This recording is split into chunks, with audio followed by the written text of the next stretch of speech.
انداز دیکھیے، ارشاد فرمایا والعصر، رب فرماتا ہے مجھے زمانے کی قسم ہو۔ اللہ کو بھی قسم اٹھانے کی ضرورت ہے، مالک کریم کو بھی کیا حاجت ہے کہ وہ قسم اٹھائے، لیکن تاکید کر کے بات ذہن میں اتارنے کے لیے۔ انسان کا مزاج ہوتا ہے نا، جس بات پہ قسم اٹھائی جائے اس کو انسان سمجھتا ہے زیادہ پکی ہے، تو طب انسانی کے مطابق بات کی، فرمایا والعصر، زمانے کی قسم ہو۔ انسان کو پیدا کرنے والا رب قسم اٹھا کے انسان کی ایک بات کرتا ہے، والعصر، مجھے قسم ہو زمانے کی، ان الانسان لفی خسر، انسان کو پیدا کرنے والا رب فرماتا ہے بے شک انسان خسارے میں، گھاٹے میں، نقصان میں۔ لوگ اس کو کہہ رہے ہیں بڑا سیٹ ہے، لوگ کہہ رہے ہیں بڑا کامیاب ہے، یہ بھی کہہ رہا ہے اللہ کا بڑا شکر ہے، لیکن پیدا کرنے والا رب، انسان کو بنانے والا، اس کو جاننے والا رب فرماتا ہے مجھے زمانے کی قسم ہو یہ نقصان میں ہے۔ اور خسارہ، اس خسارے کو نہیں کہتے ہیں کہ لوگ کہتے ہیں میں نے کاروبار کیا تھا تو نفع نہیں ہوا، نقصان ہوا۔ خسارہ اس خسارے کو کہتے ہیں جو اصل مال بھی ضائع ہو جائے، راس المال بھی ضائع ہو جائے تو کہتے ہیں خسارہ ہوا ہے، یعنی اس کے پاس جو تھا اس میں بھی یہ خسارے میں کہ یا اللہ سارے خسارے میں ہے؟ فرمایا نہیں، الا الذین آمنوا، جن میں 4 صفتیں پائی جائیں وہ نہیں خسارے میں۔ ان میں پہلی صفت یہ ہے کہ الا الذین آمنوا، بے شک وہ لوگ جو ایمان لائے، مگر وہ لوگ جو ایمان لے آئے، جن کا ایمان مضبوط ہو، جن کا عقیدہ ہو کہ اللہ ہمارا رب ہے، وہی پیدا کرنے والا ہے، وہی رزق دینے والا ہے، اسی کی تقدیر کا غلبہ ہے، رب کریم ذرے ذرے کو جانتا ہے، اللہ تعالیٰ نے جس حال میں رکھا ہے یہی حال میرے لیے بہتر ہے۔ انسان محنت پوری کرے، نتیجہ اپنے رب پہ چھوڑ دے، اسباب سارے جمع کرے،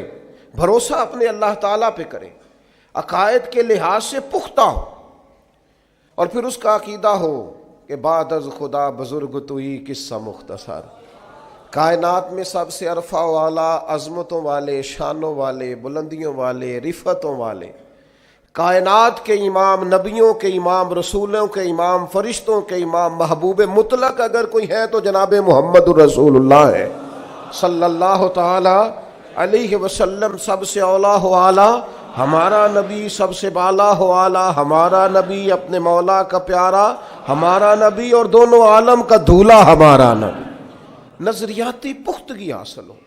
عقائد پختہ ہو، ایمان میں عقائد پوری طرح داخل ہے، عقائد اہل سنت کا پابند ہو بندہ۔ پھر ایک اور بنیادی عقیدہ ہے، اسی ضمن میں سارے عقائد آ جاتے ہیں، فرشتوں پر بھی ایمان ہو، اللہ کے تمام انبیاء پر ایمان ہو، اچھی بری تقدیر پر ایمان ہو،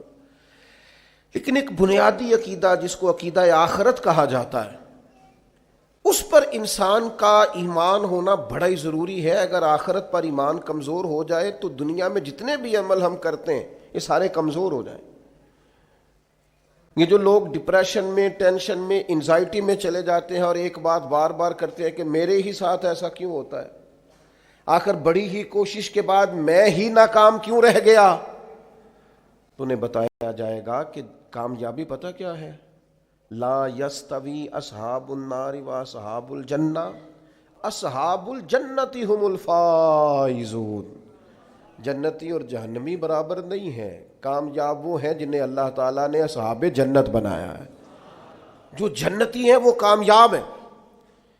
جس کو اپنی آخرت کے تعلق سے اللہ تعالیٰ نے فکر سلیم دی ہے، راہ ہدایت دی ہے، اعمال حسنہ پر استقامت دی، اور وہ سمجھتا ہے کہ میں محنت اپنی آخرت کو ٹھیک کرنے کے لیے کر رہا ہوں، جد و جہد میری اپنی قبر کے لیے، حشر کے لیے، آخرت کے لیے۔ آخرت پر جس بندے کی توجہ ہے وہ بندہ کامیاب ہے۔ اس لیے دنیا میں اگر دنیاوی طور پر کوئی ناکامی آ بھی جائے تو کوئی اتنی بڑی ناکامی